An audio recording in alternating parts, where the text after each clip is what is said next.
Everyone welcome back to my YouTube channel best education.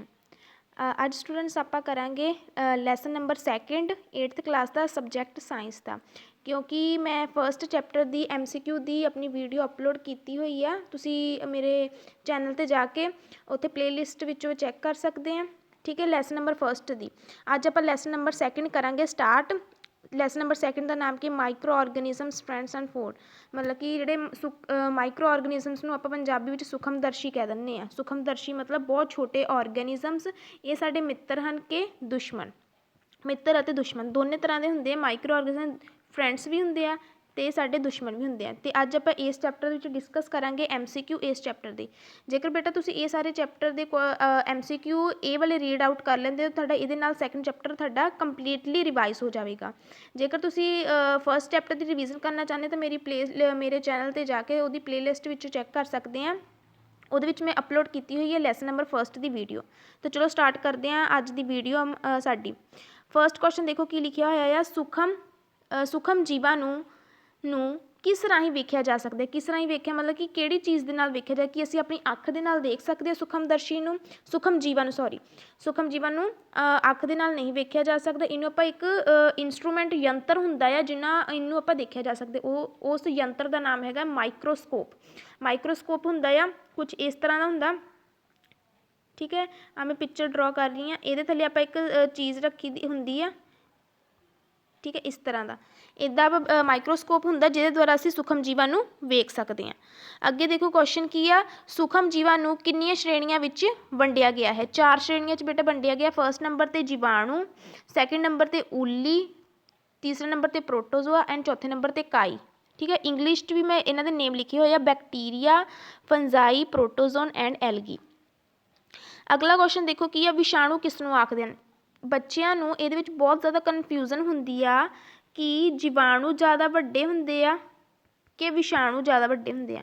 इहदी एक trick आ बेटा याद करन दी कि तुसीं याद रखना होवे कि दोनों चों कौन वड्डा हुंदा। इहदा देखो विषाणु दा वावा हुंदा, वावा मतलब वड्डा, मतलब तुसीं इत्थों याद रखना विषाणु दा वावा वड्डा मतलब कि विषाणु की है जीवाणु नालों वड्डा हुंदा है। जीवाणु नूं आपां इंग्लिश दे विच की कहने आ, बैक्टीरिया कहने आ। की कहने आपां बैक्टीरिया, क्लीयर, बैक्टीरिया कहने आ। जद कि आपां विषाणु नूं आपां की कहने आ, वायरस कहने आ, ठीक है, वायरस किया जाता है। इस करके याद रखना विषाणु का मतलब कि वड्डा, मतलब वायरस की होंगे वड्डे होंगे। विषाणु बहुत ज़्यादा सूखम होंगे हैं। ये पौधे या जंतुओं सैल अंदर जाके अपनी जनसंख्या बनाते हैं। ये जोड़े जीवाणु होंगे आ, विषाणु होंगे, ये की करते हैं जो कोई इंसान आ, पौधे आ, जंतु उन्होंने सैल के अंदर है, क्योंकि साड़ी सारी बॉडी सैल की बनी है, ये उत्ते जाके अटैक करते तो अपनी जनसंख्या बढ़ाते। जनसंख्या का मतलब कि अपनी पॉपूलेशन, मान लो साडा एक ह्यूमन आ, ठीक है, ये अंदर मान लो कोई वायरस आ चला गया है, यदा मैं रेड कलर दिनी है कि तुहानूं पता लग जूगा, ठीक है। ये वायरस चला गया, इन्हें की करना, वायरस ने जो ये चल जाना, इन्हें अपनी जनसंख्या हौली 1 तो 2 ने अगे डिवाइड हो जाना इदा, मतलब कि ये अगे इन्हें अपनी वंड शुरू कर दी। ये नाल की आ, ये अपनी जनसंख्या की करते हैं, वधाउंदे आ। विषाणु तो फैलन वाले रोगों के नाम दसो, किहड़े किहड़े 2 नाम आ, पोलियो ते चेचक। ये तुसीं याद करने क्योंकि साडी बुक दे विच भी दिते हुए आ कि किहड़े किहड़े 2 आ, पोलियो ते चेचक। अगे देखते हैं साडे अगला क्वेश्चन की आ, प्रोटोजोआ तो फैलन वाले रोगों के नाम दसो। प्रोटोजोआ तो फैलन वाले किहड़े किहड़े रोग आ, 2, हैजा ते मलेरिया। अगला क्वेश्चन है जीवाणुओं द्वारा फैलन वाले रोगों के नाम दसो। जीवाणु का मतलब की आ, बैक्टीरिया द्वारा। मनियादी बुखार नूं द कॉमन कोल्ड कह दीए, टाइफॉइड हो गया, TB हो गया, ठीक है। ये की आ, जीवाणुओं तो फैलते हैं। अगे है TB का पूरा नाम की है, TB। बच्चे नूं ये बहुत कन्फ्यूजन हो जाती है कि TB इत्थे आया है, बट नहीं बेटा, ये की आ, रॉन्ग आ। इत्थे पूछा जा रहा है TB एक बीमारी आ, ਇਹਦਾ पूरा नाम की है, ट्यूबरक्लोसिस ਹੁੰਦਾ, ठीक है। पंजाबी ਦੇ ਵਿੱਚ ਵੀ ਇਹਦਾ नाम सेम ही है, तो इंग्लिश भी ਇਹਦਾ नाम सेम ही रहेगा, ट्यूबरक्लोसिस। ਉੱਲੀਆਂ ਤੇ जीवाणुआं की बनाते हैं, ਉੱਲੀ ਤੇ जीवाणु मतलब ਉੱਲੀਆਂ ਨੂੰ ਆਪਾਂ ਕੀ ਕਹਿੰਦੇ ਆ, प्रोटोजोन्स कहते हैं, ठीक है। जीवाणु मतलब बैक्टीरिया उत्ते की बनाते, अपनी कॉलोनीज बनाते। मान लो एक पैट्री डिश होंगी है कच की, ठीक है। मान लो ये कोई बैक्टीरिया है,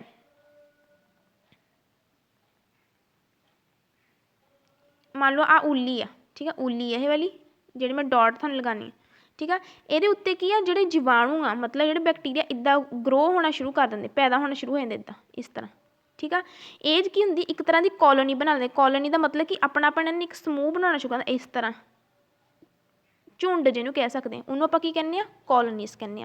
अगे की दिता होया है सूखम जीव किहड़े कामां विच मदद करते हैं। देखो मैं पिक्चर्स भी पिक्चर्स मेरा ये तरीका पढ़ाने का आ कि जब तक बच्चे की उस चीज़ की पिक्चर ना माइंड च बने तब तक बच्चे को याद नहीं हो सकता। इस करके डबल रोटी च यूज़ होंदा, केक च यूज़ होंदा, दही च यूज़ होंदा, शराब दे विच यूज़ होंदा, वातावरण की सफाई। हुण देखो सूखम जीव आ वातावरण की सफाई दे विच किद्दां हैल्प करदे। मान लो बेटा जिद्दां कि कुछ जो डैड बॉडीज़ उन्होंने दफनाया जाता है, दफनाया जाता तो आपां उन्होंने जो महीने बाद देखिए उस डैड बॉडी में उहदा कंकाल रह जाता है। ठीक है, कंकाल रह जाता है तो वह बॉडी फिर कित्थे जाती है, वह कौन खा जाता है, वह कौन खाते हैं, सूखम जीव खाते जिहड़े मिट्टी के अंदर होंदे आ। ठीक है, मिट्टी के अंदर जिहड़े सूखम जीव होंदे आ उहनूं खा लैंदे आ ते उहदे नाल की हुंदा मिट्टी की उपजाऊ शक्ति ने वध जाती है। ठीक है, मान लो साडे इन्वायरमेंट आ, साडा वातावरण आ, मान लो इत्थे आपां इन्वायरमेंट की पिक्चर नाल इत्थे मान लो एक कोई जानवर मान लो इत्थे किसी की डैथ हुई है जानवर की। ठीक है, सूखम जीवन ने की आना हौली हौली हौली हौली इस तरह रेंगते रेंगते ये उत्ते आ जाना। ठीक है, इन्हें की करना इस चीज़ को खा जाना,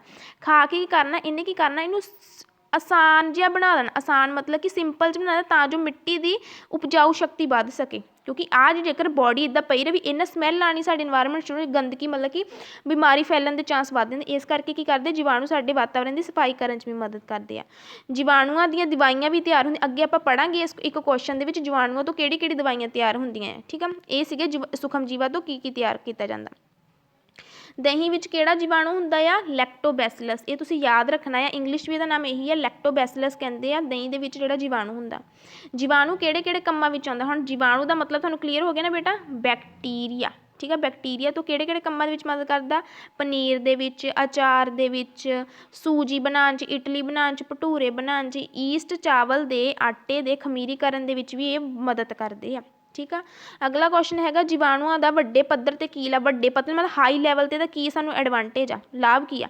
जिहड़े जीवाणु हुंदे ना बैक्टीरिया ये अल्कोहल बनाउण दे विच, शराब बनाउण दे विच, एसिटिक एसिड मतलब कि जिहड़े सिरका वगैरह उन्हां बनाउण च मदद करदा है।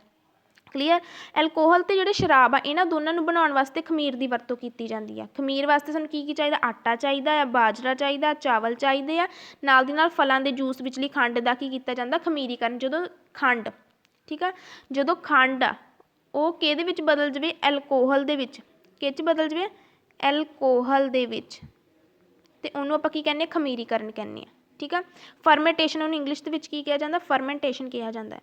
खमीरीकरण देखो अगला क्वेश्चन यही आ रहा, जो खंड एल्कोहल में परिवर्तित हो जाती है उन्हें आप खमीरीकरण कहते हैं, जां आपां कह सकते जो ग्लूकोस खंड में आप की कहने ग्लूकोस जी की एल्कोहल के बदल चेंज हो जाती उन्हें आप की कहने फरमेंटेशन कहने हैं।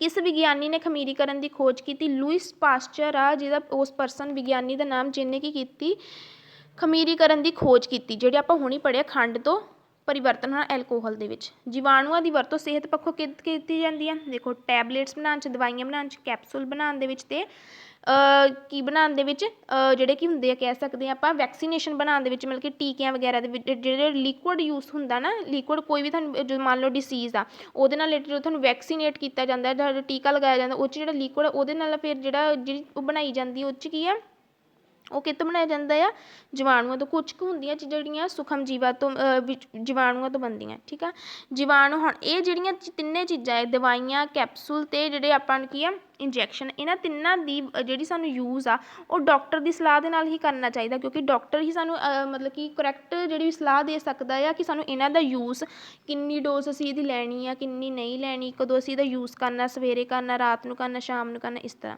जीवाणु कहंदे जीवाणु हानिकारक मार दिंदे हैं जां विधि नूं रोकदे ने। जिहड़े हुण देखो कहंदे ये जिहड़े आपां चीज़ां हुणी आपां पढ़ के हटे आ कि कैप्सूल, दवाइयां, टीके ये की काम करदे, ये की करदे कहंदे जां तां जिहड़े जीवाणु आ मतलब जां तां ये बैक्टीरिया नूं जां तां की करूगे बैक्टीरिया नूं की कर दूगे, किल कर दूगे, खत्म ही कर दूगे, जां इहदी जिहड़ी प्रोडक्शन आ जिहड़ी साडे मान लो मैं तुहानूं पिक्चर एक बना के दिखाई सी, जदों साडी बॉडी दे अंदर बैक्टीरिया चल जाते अपनी जनसंख्या बनानी शुरू कर दें उस चीज़ नूं की कर दिंदे रोक दिंदे आ। ते इस चीज़ नूं आपां की कहने प्रतिजैविक दवाइयां कहने, उस चीज़ नूं आपां किहड़ी दवाई कहने प्रतिजैविक दवाइयां। जीवाणुओं ते उल्लियां तो तैयार कीतियां दवाइयां किहड़ियां हुंदियां ये तुसीं याद रखने बेटा, जीवाणुओं ते उल्लियां तो स्ट्रेप्टोमाइसिन, टेट्रासाइक्लिन, एथ्रोमाइसिन, ये 3 दवाइयां आ जिहड़ियां जीवाणुओं तो ਅਤੇ ਉੱਲੀਆਂ ਤੋਂ ਤਿਆਰ ਹੁੰਦੀਆਂ ਹਨ।